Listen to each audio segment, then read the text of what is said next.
दोस्तों, आज की इस कहानी के जरिए हम आपको बताएंगे कि बुद्ध के नजरिए से हमारी जिंदगी की कीमत क्या है। हम में से बहुत से लोग अपनी जिंदगी की वैल्यू नहीं समझते और अपने जीवन को ऐसी चीजों में बर्बाद कर देते हैं जिनसे हमारा नुकसान ही होता है।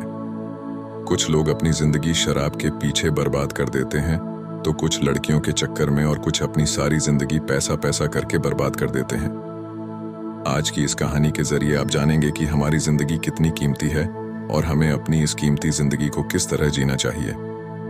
एक बार की बात है, गौतम बुद्ध अपने शिष्यों को जिंदगी से जुड़ी अच्छी बुरी चीजों का ज्ञान दे रहे थे। सभी शिष्य उनकी बातों को बहुत ध्यान से सुन रहे थे। उन सभी में एक शिष्य ऐसा था जिसे प्रश्न पूछने की बहुत आदत थी। वो उठकर गौतम बुद्ध के पास गया और उनसे बोला, आप हमें जिंदगी के बारे में जो कुछ सीख रहे हैं उस सब का क्या फायदा, क्योंकि हम में से बहुत से बच्चों को ये भी नहीं पता कि हमारे जीवन का मूल्य क्या है और ये जीवन हमारे लिए कितना कीमती है।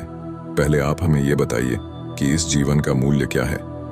अपने शिष्य की बात सुनकर गौतम बुद्ध अपने कक्ष में गए और एक चमकता हुआ पत्थर का टुकड़ा लेकर आए।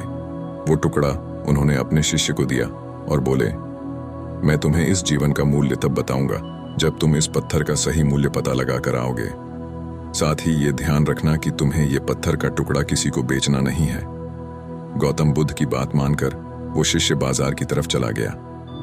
बाजार में सबसे पहले उसकी नजर एक फल बेचने वाले पर पड़ी और उसने वो पत्थर उस फल वाले को दिखाया और बोला, इस पत्थर के बदले आप मुझे कितने फल दे सकते हो। फल वाला बोला, ये पत्थर कुछ खास तो नहीं है, लेकिन फिर भी इसके बदले में तुम्हें 10 केले दे सकता हूं। वो शिष्य उस पत्थर को लेकर आगे चला गया। फिर उसे एक सब्जी वाला मिला। शिष्य ने उस सब्जी वाले से उस पत्थर की कीमत पूछी। सब्जी वाले ने उस पत्थर को ध्यान से देखा और बोला, इस पत्थर की कीमत के बदले में तुम्हें ज्यादा से ज्यादा एक बोरी भरकर सब्जियां दे सकता हूं। इसके बाद वो शिष्य उस पत्थर को लेकर एक सोने के व्यापारी के पास गया। उस पत्थर की टुकड़े की चमक देखते ही उस सुनार ने उसकी कीमत 100 सोने के सिक्के लगाई। शिष्य ने वो टुकड़ा बेचने से मना किया तो वो सुनार उसके बदले 200 सोने के सिक्के देने को भी राजी हो गया, लेकिन शिष्य ने वो पत्थर नहीं बेचा। इसके बाद वो शिष्य एक हीरों के व्यापारी के पास गया और उनके सामने उसने वो पत्थर के टुकड़े को रख दिया। उस पत्थर को देखते ही हीरों के व्यापारी ने एक साफ कपड़ा बिछाया, उस पत्थर को उसके ऊपर रखा, फिर उसकी परिक्रमा की और हाथ जोड़कर उस पत्थर को कपड़े में लपेटते हुए वो बोला, तुम जिसे मामूली पत्थर समझकर उसकी कीमत पूछ रहे हो, असल में ये एक बेशकीमती रूबी है। ऐसा रूबी हर किसी को नहीं मिलता। मैं अगर अपना सब कुछ बेच भी दूं तो भी इसकी कीमत नहीं चुका सकता। उस व्यापारी की बातें सुनकर वो शिष्य हैरान हो गया। वो दौड़ा दौड़ा सीधा बुद्ध के पास आया और उन्हें उसने जो कुछ भी बाजार में हुआ वो सब बताया। उसकी अचरज भरी बातें सुनकर गौतम बुद्ध बोले, तुम्हारे सवाल का जवाब इस रूबी की कीमत में ही छिपा है। हमारा जीवन भी एक रूबी है। रूबी की तरह ये भी बेशकीमती है, लेकिन हम इस बात को हमेशा नजरअंदाज करते हैं और अपने जीवन का मूल्य नहीं समझते। हम दूसरों को देखकर और उनके जैसा जीवन जीने की कोशिश में अपने जीवन की कीमत को कम कर देते हैं। हम ये सोचते हैं कि हमारी जिंदगी की कीमत वही है जो दूसरे हमें बताते हैं, लेकिन ये बात हमेशा ध्यान रखना कि सामने वाला अपनी हैसियत, बुद्धि और अपनी समझ के हिसाब से तुम्हारी कीमत लगाता है। सीख जो हमें गौतम बुद्ध की प्रेरणादायक कहानी से मिलती है कि जिंदगी सिर्फ एक बार मिलती है, इसलिए इसको बर्बाद ना करें।